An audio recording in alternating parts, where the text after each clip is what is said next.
Hi, I'm Venus Whitlock. And for years, I believed that silence was love, that being the quiet daughter, the loyal soldier, meant I was honoring my family, but I came home to find my name erased from the walls I helped build, my voice dismissed like background noise, and a cabin I co-owned turned into someone else's empire. My father rewrote his will, my brother deleted my past, and my own mother? She watched it happen. I gave them money. I gave them medals. I gave them my youth. So why do they say I was never really there? They said I wore a uniform because I couldn't survive the real world. But what if the real danger was never overseas? What if it was right here, behind my own front door? And now, I've found something buried that changes everything. Would you still call them family? I hadn't seen the Tennessee sky in years, but it hadn't changed much, still that shade of soft blue that felt too innocent for the weight I carried home. Clarksville hadn't changed either. The old oak by the mailbox still leaned like it was bowing out of obligation. The gravel still crunched under the tires like a warning. But me, I wasn't the girl who left this place. I parked my truck in front of the house I grew up in. Mom's flower beds were overrun. The shutters needed paint, but the flag was still up, rippling just under the porch light, as if saluting me back. I took a breath and stepped out, brushing invisible dust from my uniform, not because it was dirty, but because I was about to see them again, and I needed to feel composed. Inside, the air smelled like lemon polish and yesterday's fried food. Home, familiar in all the ways that pricked instead of comforted. My boots made soft thuds on the floorboards as I walked in, and that's when I saw it. The living room wall, a shrine to my older brother Jace. His football trophies, real estate awards, even a framed newspaper article titled Clarksville's Rising Sun. No sign of me, not one photo. I stared at the space between his college diploma and a family picture from 3 Thanksgivings ago. That was the year I was deployed in Qatar. No room for a snapshot of me then, either. "You're home," came a voice from the kitchen. My father, Ronan Whitlock. His voice was still deep and composed, like a man who thought he was always in control. "I made it back in one piece," I replied with a forced grin. "Mom around?" "She's out getting dessert. Jace'll be here any minute." Of course, Jace. Always timed perfectly. Dinner was exactly what I expected. Civil on the surface, cutting beneath. We gathered around the table, bowls passed, wine poured. They asked about my flight, my base, my diet, nothing that mattered. Jace, meanwhile, talked about his latest commercial property deal in Nashville, how he might expand into the Atlanta market next. Mom beamed. Dad leaned in like Jace was handing out pearls of wisdom. "I just think it's about knowing your worth," Jace said, slicing into his steak like he was leading a seminar. "People sense it." "You've always known how to close a deal," Dad added. "That's why you wear a suit, not a uniform." I paused, my fork midway to my mouth. A silence crept in for half a second, just long enough for the sting to land. I swallowed it, just like I always did. "Deployment stories must be intense," Mom said after a beat. "But honestly, I can't imagine what it's like. I'd rather not hear them during dinner." "I get that," I said quietly. Later, in my childhood room, still painted lavender from high school, I sat on the edge of my old bed. The comforter was thinner than I remembered. My fingers brushed against the carved initials I'd scratched into the headboard years ago, VW, like I was afraid I'd disappear without proof I was here. I opened my duffel bag and pulled out the frame I'd brought. A photo of me and my squadron, dusty, sunburned, smiling under the harsh desert sun, real people, real grit. "Got something for y'all," I said, holding it up in the kitchen the next morning. Mom took it, tilted her head, gave a polite smile. "I'll find a spot." She placed it in the hallway, across from the laundry room. Not the living room, not the mantel. The hallway. Dad looked at it briefly. "You always did like uniforms," he said, chuckling. "Cute how committed you are." I nodded once. Inside, I was a windstorm trapped in a mason jar. That evening, I heard voices from downstairs. Dad on the phone, relaxed, confident. No, Jace is the one who'll carry the Whitlock legacy. Venus? She's just playing soldier. My breath caught in my throat. I stood in the hallway, the dim light from the laundry room flickering over my framed photo. And for the first time, I didn't feel invisible. I felt activated. The attic door groaned above me as I pulled it open, dust cascading from the hinges like forgotten memories. I wasn't really looking for anything, just old winter coats, maybe a distraction from the quiet hostility that settled in every corner of this house. The wooden ladder creaked under my boots, and when I stepped into the cramped space, the smell hit me. Old cedar, mothballs, and something faintly like dried regret. It was colder than I remembered. My flashlight beam cut through the dark and landed on the neat stack of boxes along the far wall.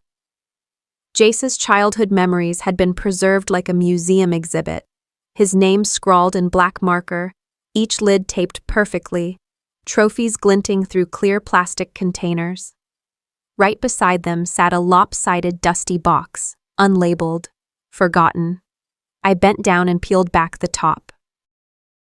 There they were, my old ROTC medals, a crumpled letter from my high school debate coach, a pair of scuffed track shoes, and a folded American flag from my first deployment.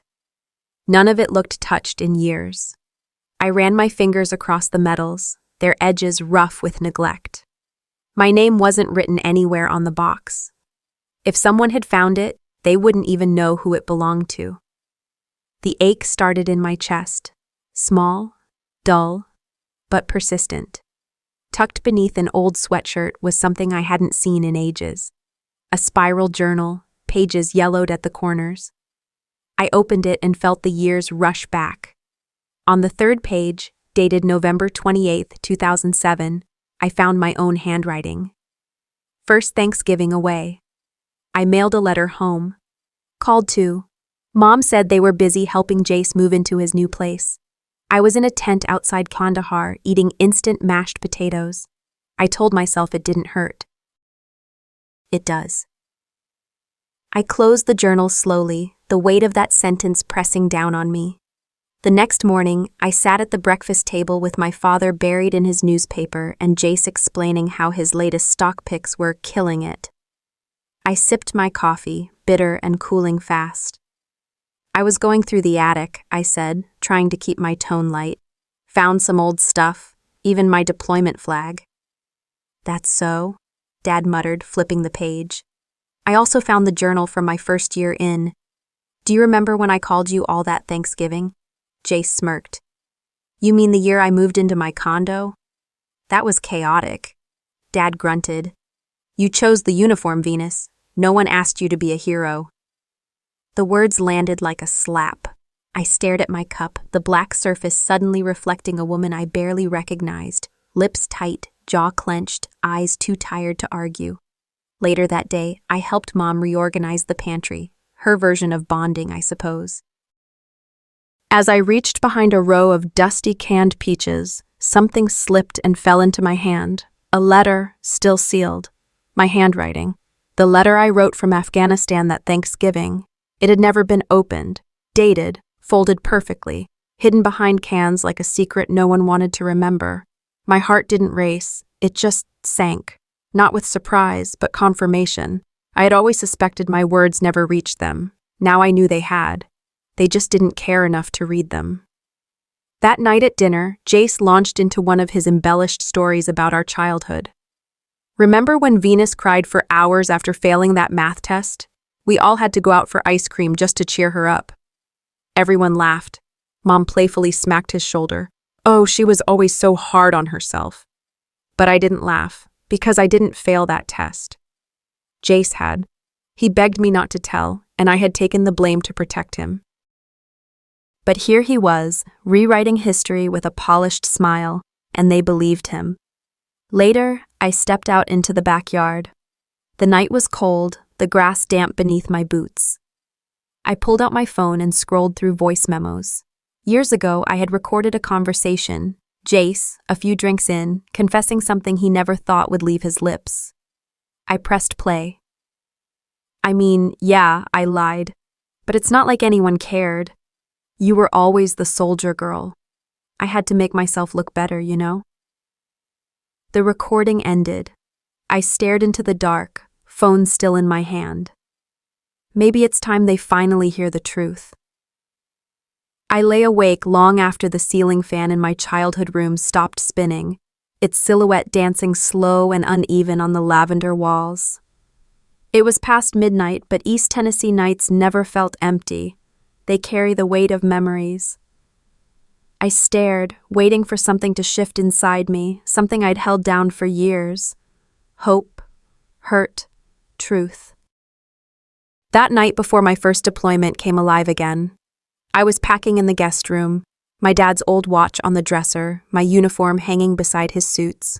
I remember pressing my palm against the cold wood, breathing, "Good luck, Dad," into the dark, waiting for him, but he never knocked. I told myself later that morning he was busy, too resigned.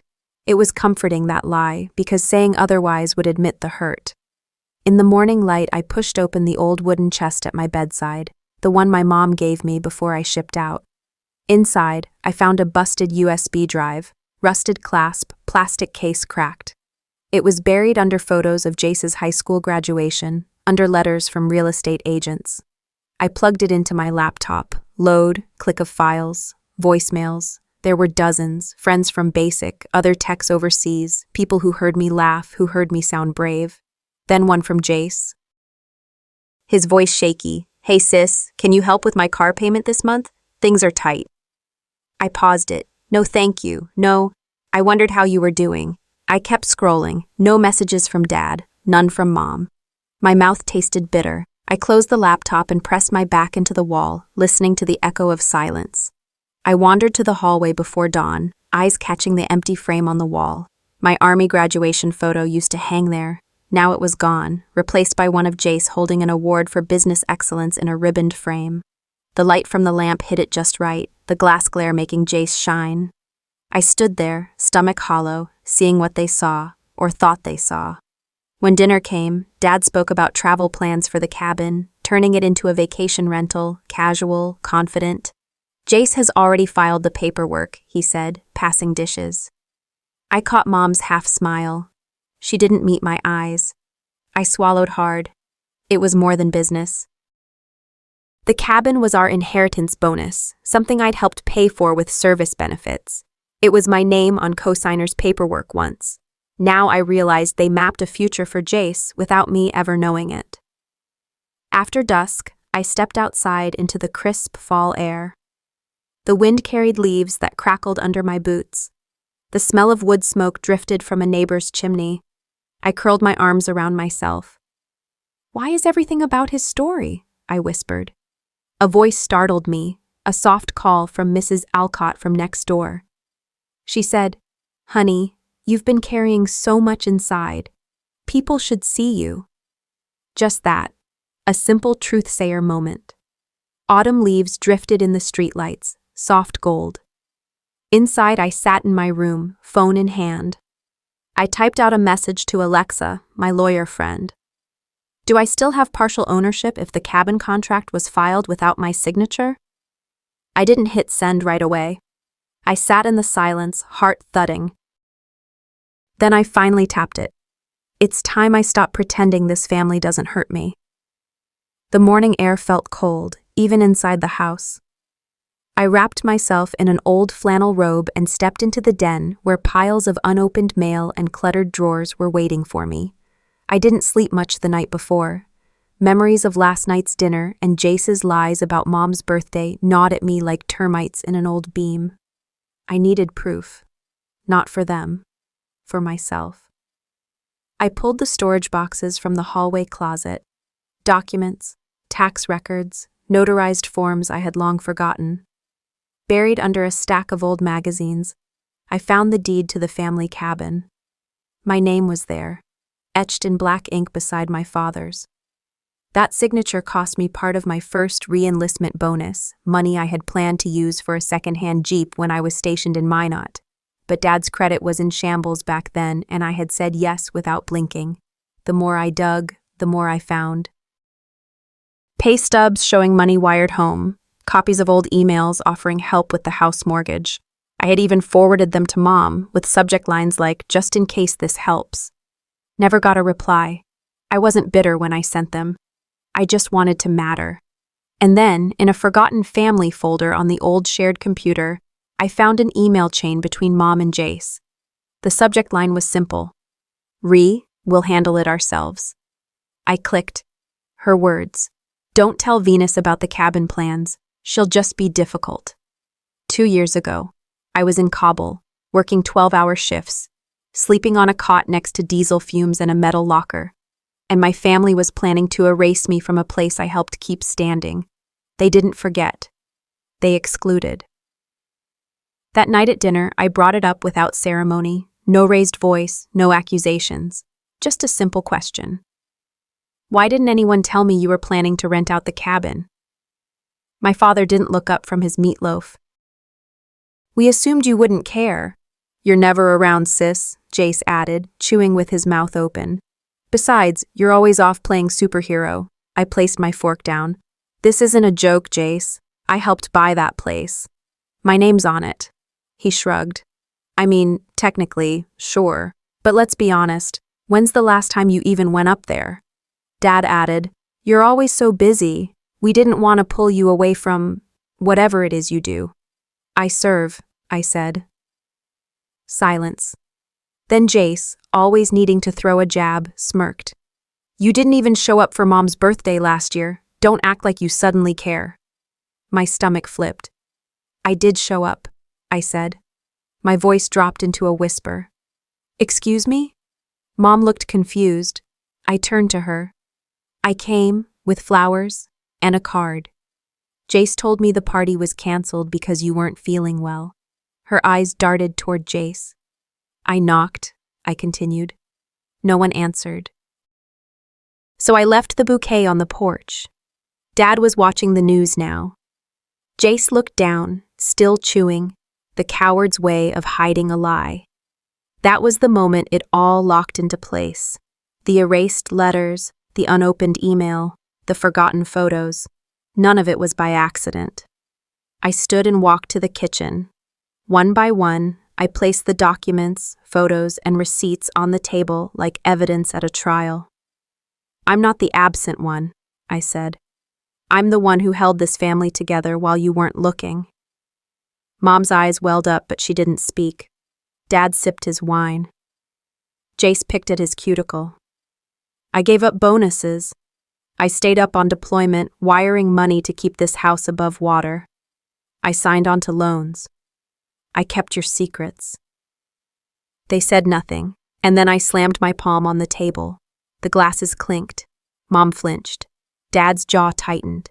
Jace finally looked me in the eye. If you keep pretending I don't matter, I said, voice steady, then you'll have to find out what happens when I stop protecting you. The air didn't move. Not even the ceiling fan dared spin. I didn't wait for a reply. That night, I lay on my single bed in what used to be my childhood room. The moonlight slanted through the lace curtains, casting soft patterns on the dust motes floating in still air. Poster corners curled. The lavender paint near the ceiling had cracked. I drifted between memory and awakening. How once this room had felt safe. Now it felt like a museum of erasure. I counted the years by what was missing. My folded flight patches, my old ROTC ribbons, the certificate for technical merit from the Air Force Base, all stored away in boxes, never framed. My brother's awards littered the living room, gleaming under lamplight. I felt both too big, for the expectations placed on me, yet too small for a home that never fully held me. Morning crept in. I joined them for breakfast in the kitchen, smelling bacon and buttered toast. Mom praised Jace for managing the cabin renovation so well, her eyes alight with pride. Dad nodded, sipping coffee black as thunder. The table was cluttered with orange juice and silent distances. I cleared my throat. You know I'm on the deed, right? I said, voice firm.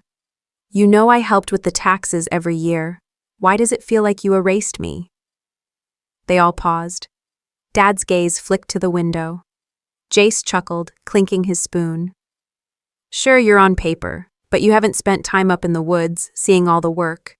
It's not just name on paper. I held my fork tight, tasting my resolve. Beneath Avril's autumn light, I saw that they believed the lie about my absence. Later that afternoon, I snatched my coat and drove to the county clerk's office. My heart rattled under the fluorescent lights as I asked for records of the cabin contract. The clerk slid over the document, lease contract signed a week ago, 5 years, tech startup, retreats. I stared at the fine print, fingers trembling. My father's signature, Jace's name. My name nowhere in the agreement approving use or profit. Someone had moved the foundation of my inheritance without telling me. I pulled out my phone, took photos of the signature pages, sent them to both parents. That contract isn't worth the paper it's printed on if I'm not part of the deal. Silence. That evening, my mother knocked on my door. The hallway was lamplit, long shadows stretching behind her. She carried an envelope. "Venus, can we talk?" she said. Inside my room, I sat on the edge of the bed. She handed me the envelope. My heart stuttered. Inside was a legal document, stamped and dated, a will update. The words stabbed like unexpected cold. All assets, including cabin, accounts, lands, heirlooms, now bequeathed to Jocelyn Andrew Whitlock exclusively. Jace. All to him. Why didn't you tell me this existed? My voice cracked before I could stop it. Mom's eyes flicked to the floor. She whispered, "Your father thought things would work out differently. We didn't want to burden you while you were overseas." Now burdened felt like an understatement. I held the paper, trembling, as if it weighed the weight of all the times I'd erased myself. That night, I stood by my window, looking out at the creek behind the trees, moonlight dancing on water. My reflection glinted in the glass, uniform on, medals tucked away, shadows long. Then I whispered to the moon, to myself, to the house. Then I guess I don't owe you my silence anymore. The call came in at 6:03 a.m., just as the sky outside turned from violet to a diluted gray. I'd barely slept, my body stiff from a night spent in my childhood bed, too small, too still. Alexa's voice was clear, professional, but laced with the warmth of someone who'd known me long before rank, duty, or betrayal had taken center stage. "You were right," she said. "Your name is still legally attached to the cabin title. The lease Jace signed is invalid without your explicit consent."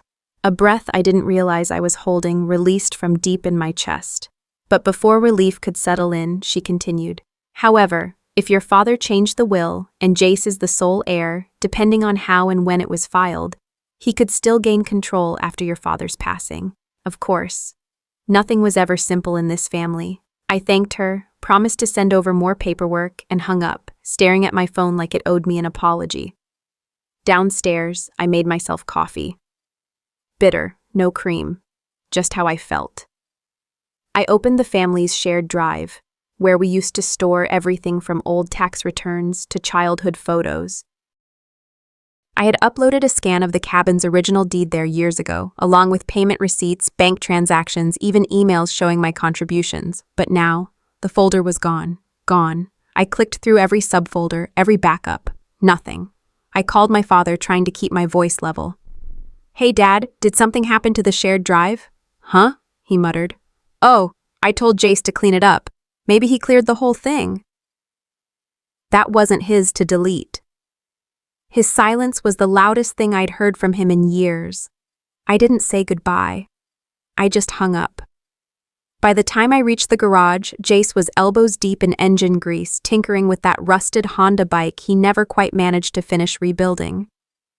I held the now dead hard drive in one hand, like it was a piece of his soul I'd ripped out. He didn't flinch when he saw me. Just wiped his hands with a rag and said, "Morning, soldier. Why did you delete the drive?" "Because," he said, as if explaining why the sky was blue, "proof only matters if someone's listening, and no one's listening to you anymore." I threw the broken drive at his feet. It clattered, cracked, then settled in the dust like a ghost. "Is that how you deal with threats? Erase them?" He looked up at me then, a smirk growing like mold. You want to talk threats? He pulled out his phone and tapped the screen a few times. Remember that email you sent Mom while you were overseas? That journal entry? You said you were close to a breakdown. My spine straightened. You sent that to her. He nodded. I kept it. What do you think your commanding officers would say if they saw that? PTSD's a tricky beast, sis. Even makes a war hero look unstable. The air shifted, heavy, charged. He was trying to blackmail me. I took a step closer. My voice when it came was low. Controlled. Use it, I said. I dare you.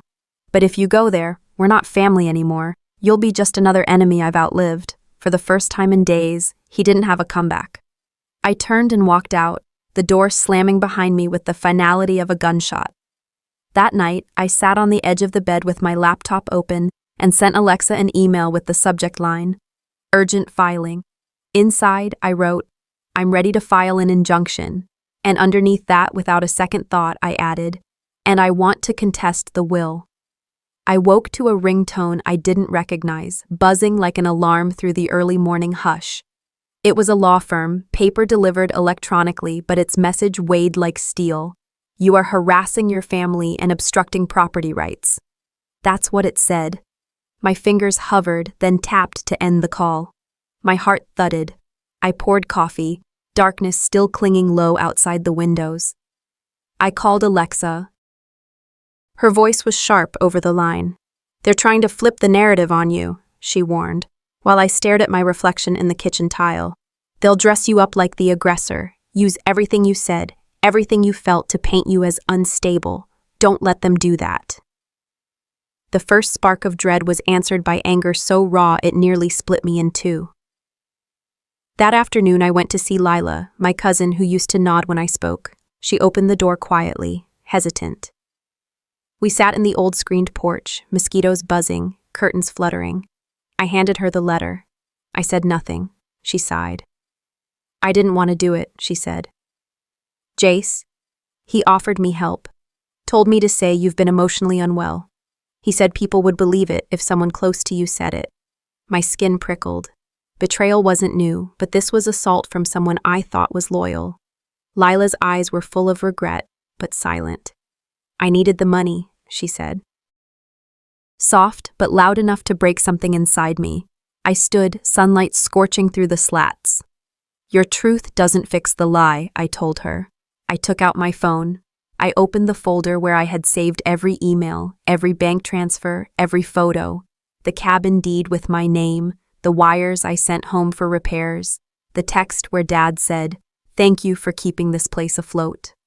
They were silent when the proof needed to matter. Back home, I uploaded everything to a shared drive called My Side of the Story. I named the folder with intention. Every document felt like a piece of armor. Receipts, emails, voice memos. I listened to the one from Dad from 2 years ago. I appreciate what you do, he said, his voice quiet. I held it close like a promise. Then I found it, an article, anonymous, published on Medium. Family First or Family Faust? It was titled. It accused me of elder exploitation, gaslighting, abandoning family values. No one needed to name me explicitly.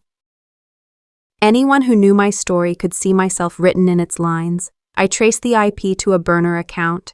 It led to a laptop belonging to Jace's wife. A small betrayal, yes, but enough. Enough to see how far they'd go. That evening, I confronted him in the driveway. The sky was a bruise of dusk. The Honda bike, his project, stood shadowed behind him. You've tried lawyers, lies, even the internet. What's next? Digging up my military record? I said. I kept my voice measured, though every fiber of me rattled. He smirked, shifting weight from one foot to the other. You should have walked away, he said. Ignored this. Let time silence you. Too late, I said. I already sent the complaint about your lease contract to the county board. Let's see how fast your startup pulls out. I saw a flicker, maybe fear. He studied me like he'd miscalculated. Mom watched from the living room window, her face hard in the dim light. Dad stood behind her, hands clasped tight. That night, I lay awake again. Sleep was a stranger. My phone lit up. Voicemail. Venus? It was Mom's voice.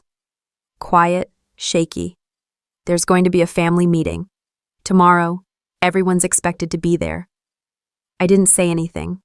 I ended the message and stared at the ceiling, the walls closing in.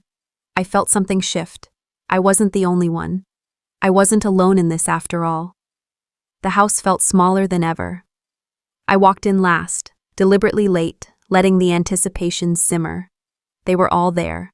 My father, Orville, perched in his old recliner like a judge presiding over some backwater trial. My mother, Judith, sat stiffly beside him, eyes locked on the fraying edges of her lap blanket. Jace lounged on the edge of the couch, legs spread wide, arms folded, wearing that grin he always wore when he thought he'd already won. Aunts, uncles, cousins, all invited, all watching. The air smelled of burnt coffee and faded arguments. I didn't take a seat. I stayed standing, back straight, boots still dusty from my morning walk. There was a tremor under my skin, but I buried it. No more shaking. My father cleared his throat. We need to settle unfinished business once and for all. That was rich, coming from the man who'd written me out of his will before bothering to talk to me. Jay stood before I could say anything, like he'd rehearsed this monologue a dozen times. This family, he began, with an audacity that made my jaw tighten, has always valued hard work, leadership, and legacy. I've taken steps to secure all three for us, through the cabin, through partnerships, through making sure this family's name doesn't just fade away. He looked straight at me, and while Venus has served admirably, that smug pause, she's made it clear she wants distance. She's always been distant. I didn't flinch. Not yet.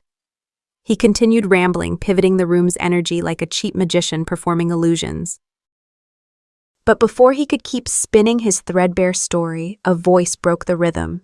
Enough! It was Grace. My niece stood up from the armchair in the corner, holding my phone. Her hands were steady, her face unreadable. She tapped the screen, and audio filled the room. Click. The sound of my voice, quietly negotiating with a utility rep. Then another, me on the phone with the county tax office. The next, a voice memo from 2 years ago. Dad's voice. Thank you for covering the taxes again, Venus. I don't know what we'd do without you. Then a montage, photos of bills, receipts, dated emails, all of them linked to my name. A silence fell over the room, thick and undeniable. Even Jace's smirk faltered. His eyes darted to Dad, then to Mom, then to the others. I stepped forward. You've painted me as absent, cold, uninvested. But these, I gestured toward the phone, these are my fingerprints all over this family's survival. Jace, red-faced, fumbled through a manila folder. Dad signed the lease, he said quickly. We had full rights to proceed. Venus wasn't around. He pulled out a set of papers and thrust them forward. Look, his name's here. I took the documents calmly. Then I pointed. That's not just Dad's signature. 3 different pages, 3 different entries. My own name in my own handwriting. Gasps. Audible shifts in body language. People turning their heads. Jace's voice cracked. You must have signed years ago. No, I cut in. These are recent, and they prove that you knew I was part of this, that you forged pieces and buried others. Dad's face paled. A bead of sweat rolled down his temple. He didn't say a word. Jace stammered, looking for traction. You never wanted to be here, Venus. You always pushed us away. You didn't even show up for Mom's birthday. I stared at my mother. Do you remember that day, Mom? The flowers? The card? The canceled party? She blinked, lips parting slightly. She said nothing.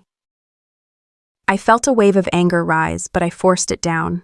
You didn't forget. You just chose not to remember. That's worse. The air was thick with accusation, defense, silence, until finally, my father spoke.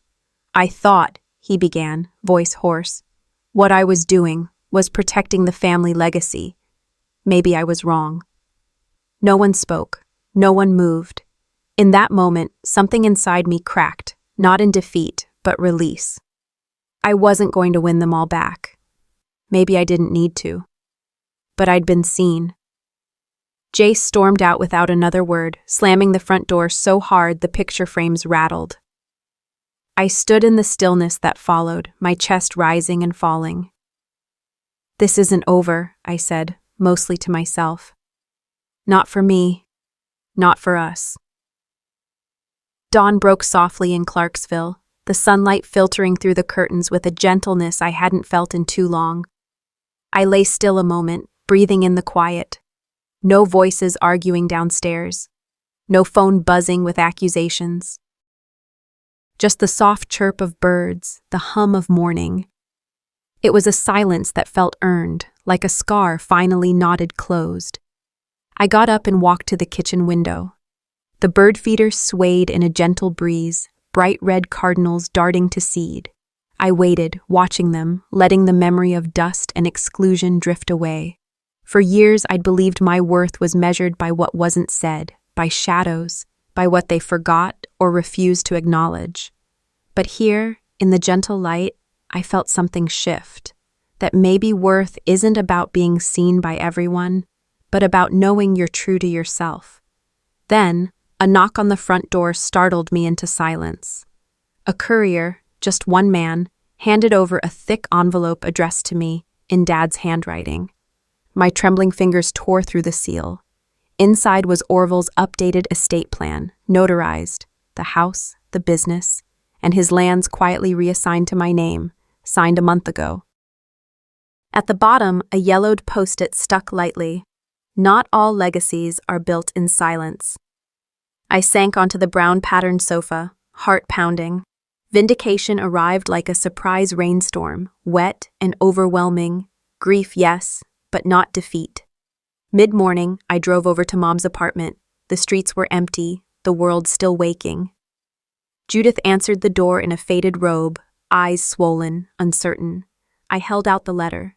She took it, hands shaking. For a long moment, neither of us spoke. No blame, no apologies, just presence. The quiet here had weight. I brewed us tea, something herbal, soothing, steam curled from the mugs. She sipped, looking at the envelope. Her lips quivered. No words came, but the tears said more than any apology could. Later, Grace arrived. I asked her to help me dig through old ledgers, photographs, contracts. I wasn't doing this for show. I was doing it for truth. We placed old family photos on the wall.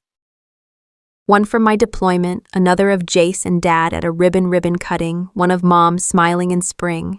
And I taped up that post-it note, that small message of legacy and regard. Then I pulled out a blank journal, not my old one. I knew its pages would carry more, a memoir, truth in ink. I wrote about that envelope, about mornings alone, about the weight lifted when something sacred is finally given back. I write because memory matters. In my own house that evening, I walked through the rooms I helped keep with money, with service, with stories. I touched door frames, shelves, the mantel where Jace's trophies once towered. My reflection in the glass caught me. Uniform pressed, medals hidden, scars still there but fading. "You can't rewrite the past, but you can walk through it differently," I whispered. And for once, it didn't feel like a lie. I smiled quietly to myself as I stapled the first chapter of my memoir, The House My Name Built. I awoke to the sound of knocking, soft but deliberate, the kind that isn't urgent but resolute. My eyes blinked against the heavy dark of 3 a.m. The house was still, too still. Wrapping a shawl around my shoulders, I crept through the hall barefoot, pausing just before the front door. I peered through the peephole. No one. My heart ticked a slow warning. I opened it anyway. A single white envelope sat at the threshold. No return address, just my name, Venus, typed in narrow block letters. The porch light flickered as I stooped to retrieve it. Back in the kitchen, I slit the seal with a paring knife. Inside were 5 glossy photographs, black and white, no captions, but unmistakably of me. One showed me sitting on the porch swing with Grace. Another coming out of the courthouse. One, deeply unsettling, captured me in the backyard, watering the garden, mid-laugh, head tilted to the sky. I hadn't noticed anyone there that day. There was no note, no signature. Just silence. I didn't sleep after that. By sunrise, I was on the road, heading east to Knoxville. Tasha answered the door in pajamas and a sidearm holstered beneath her robe. We hadn't spoken in 2 years, but she waved me in like we'd never skipped a beat. "You were followed," she said after scanning the envelope and photos. "By who?" "Someone who wanted to stay invisible. These look like third-gen satellite intercepts, civilian grade, but cleaned professionally." My stomach turned. Tasha brought out a battered laptop, her fingers dancing across keys as she examined image metadata. She paused mid-scroll. "One of these came from an IP associated with a guy named Elijah." "Elijah?" I whispered, like saying his name might summon him. She looked up. "You remember him?" Of course I did. Elijah Hayes, former tech operative in our Afghanistan unit. He'd vanished 5 years ago after leaking intel about internal surveillance systems, accused, then forgotten. "Why would he be tracking me now?" I asked. Tasha didn't answer. Her silence was answer enough. That evening, while walking out to check the mailbox, I spotted movement, just beyond the tree line, near the edge of the property. A man. He stood still, watching me. Even in dusk's shadow, I could tell he was older. Familiar. He didn't wave, didn't speak. He walked forward slowly, placed something on the gravel driveway, then turned and disappeared into the trees. I approached with hesitant steps. A phone, burner model, already on. One voicemail. I pressed play. "You don't know what Orville was really involved in," the voice said. Deep, gravelly, distorted by time and distance. "But you will soon." My breath caught. My father? Involved in what? I descended into the basement, pulling back dusty tarps and old boxes. Filing cabinets lined the far wall, the same ones he'd locked religiously when I was a kid. The keys still hung on a nail. Inside were documents that didn't belong in a family home, shell company registrations, financial transfers to LLCs in Nevada and the Caymans. Letters written in ciphered shorthand. One even had military coordinates in the margin. My hands shook as I unfolded a note scrawled in my father's script. "Keep this quiet. Not even Judith knows." The basement suddenly felt colder. All this time I'd fought for his legacy. What if the legacy was rotten? I sat in the dark living room, every lamp off, just the moonlight and me. I didn't cry. I didn't scream. I whispered to the silence. I wanted peace, not this. Then I picked up the phone. A number I had erased, memorized, swore never to use again. It rang once, twice. A voice picked up, low and gruff. "This line better be worth it." "It's me," I said. "I think it's time we talked." I drove out to the abandoned military outpost light by the moon. The wind drifted through broken windows like whispers. My boots crunched on gravel. And I'd expected Elijah to be here, waiting. I wasn't sure exactly why I came, whether for answers, closure, or confrontation. Maybe all three. A figure appeared in the doorway silhouette. He stepped forward, thin, older, eyes sharp. Elijah. My chest tightened. He didn't waste time. "Your father," he began, voice low, "has been working with a covert intelligence ring tied to psychological experiments, Operation Veilgate, memory manipulation, tracking family members, test subjects without consent." My breath stopped. I saw shadows behind his words. I thought of the blank spots in my memory, the disappearing letters, the way I doubted myself sometimes. He slid a folder toward me. Inside, declassified documents stamped Veilgate, sealed, emails, lab results, funding proposals, research proposals about how trauma can be altered, memories shifted, some referencing dependence of active service, controlled environment, non-consensual tests. I stared. Memories flickered. The time I thought I was sick in ninth grade and went to the hospital, my mother nearby, but they told me I had pneumonia. I remember dragging fever, then nothing. No letters from Dad. No visit. I convinced myself I'd just been forgotten by reality, not by them. Elijah dropped the bomb. You had a blank week back then. You were drugged under Valegate's protocol. They told you that pneumonia was the excuse. No one knows truly what they did during that week. But yes, you were part of it. My blood ran cold, betrayed, horrified, violated. I left. I drove until twilight turned to dusk. I ended up at Tasha's workshop, an old garage full of tools, cables, maps, whiteboards with faded classifications. She let me in without questions. I handed over the documents Elijah gave me. She spread them out under a single cracked light bulb. "This is dangerous," she said. "Valegate isn't just theory, it's active. There are still people alive who protect it. If you go public, you become a target." Fear clawed in my belly. I saw the magnitude, not just family betrayal, but government complicity, secrets in the hallways. Still, I didn't escape. I steeled myself. Back home, downstairs kitchen, I sat with the folder in front of me. The yellowed paper glinted in the overhead light. All my evidence, all my scars. Instead of burning them, something part of me wanted to do that. I locked the folder in a safety deposit box. I would not destroy proof. I refused to erase what was done to me. Then my phone rang. The screen showed a private number. My heart lurched. A voice, calm, controlled. "You weren't supposed to remember." Then silence.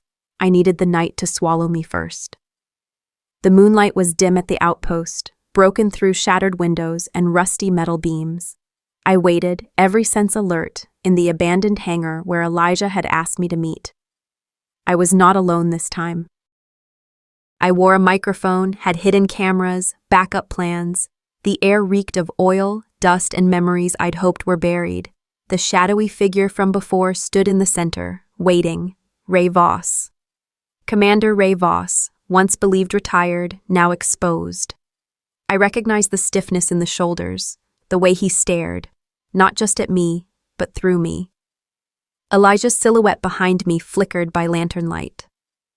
"You've been busy," Ray said casually, flipping through the stack of documents I brought. "You think real power is hidden where no one looks." I stepped forward. "Power hides?" But I brought light. I hit record. All lights switched on. Ray's jaw clenched as Grace's face appeared on screen. Elijah flipping the live stream to two media contacts I trusted long ago. They watched from phones, computers, strangers hoping for truth. Ray tried to speak.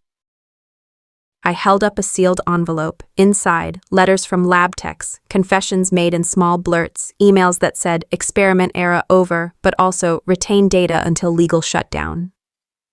"You belong in the shadows," he said, "not slapping your name on everything for cameras." I raised my voice so every mic heard. "You forged my absence. You deleted the voicemails. You rewrote what memories people believed. But not today." Ray's stance stiffened. He lunged, trying to snatch the envelope. Elijah moved like a guard, catching his arm. Ray swore, backing away. "Everything here," I said, spreading the documents across a makeshift table.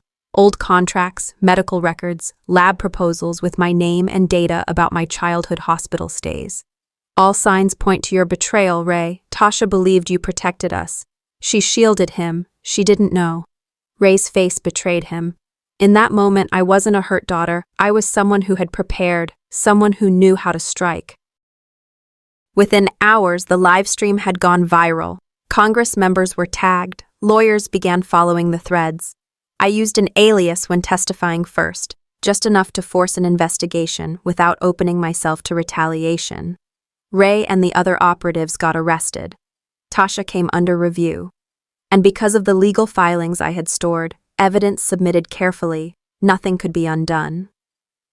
Later that week, I drove out to the cemetery, headstones slender beneath gray skies. Mine stopped at my mother's grave.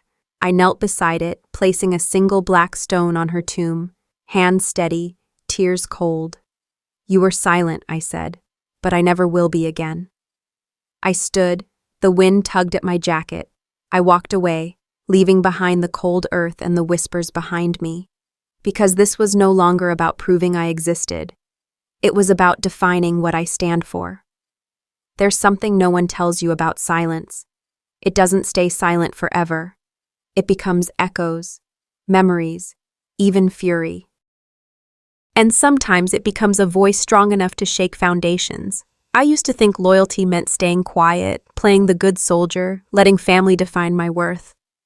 But I've learned that love without respect is not love at all. And silence, when it protects lies, becomes complicity.